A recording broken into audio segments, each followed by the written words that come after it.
Concentration పెంచడానికి tips అనేవి వెతుకుతూ ఉంటారు చాలామంది స్టూడెంట్స్. వారి కోసమే ఈ వీడియో. ఒక మంచి ఎన్వైర్న్‌మెంట్‌ని చూజ్ చేయండి. నాయిస్ ఫ్రీ ప్లేస్‌లో చదవండి.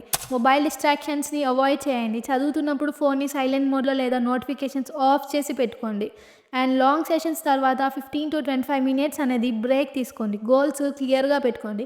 ఈరోజు ఏం చదవాలో ముందుగానే డిసైడ్ అయ్యేసి ఉండండి. ఎగ్జాంపుల్‌కి ఈరోజు ఒక 2 చాప్టర్స్ అనేవి ఫినిష్ చేయాలి అన్నట్టుగా టార్గెట్స్ పెట్టుకోండి. మైండ్ రిలాక్సేషన్ టెక్నిక్స్‌ని యూజ్ చేయండి. స్ట్రెస్ తగ్గించడానికి deep breathing or meditation try చేయండి. హెల్తీ స్నాక్స్ తింటూ హైడ్రేటెడ్‌గా ఉండండి. జంక్ ఫుడ్‌ని కంప్లీట్‌గా అవాయిడ్ చేసి పడేయండి. వాటర్ ఎక్కువగా తాగండి. స్మాల్ రివార్డ్స్ అనేవి పెట్టుకోండి. టాస్క్ కంప్లీట్ చేశాక ఒక స్మాల్ రివార్డ్ ఇవ్వండి మీ సెల్ఫ్‌గా. కన్సిస్టెంట్ టైమింగ్స్‌ని మెయింటైన్ చేయండి. ఎప్పుడు చదవాలి, ఎలా చదవాలి అని దానికి స్టిక్ అయ్యేసి ఉండండి. విజువలైజేషన్ చేసి మోటివేషన్ పెంచుకోండి. అండ్ ప్రాక్టికల్ నోట్స్ ప్రిపేర్ చేసుకోండి. Short and simple notes prepare చేయడం వల్ల ఈజీగా రివైజ్ చేయడానికి హెల్ప్ అవుతుంది. గుర్తుంచుకోండి, మీరు ఇప్పుడు చదివిన ప్రతి క్షణం మీ ఫ్యూచర్‌ని బిల్డ్ చేయడానికి ఒక స్టెప్.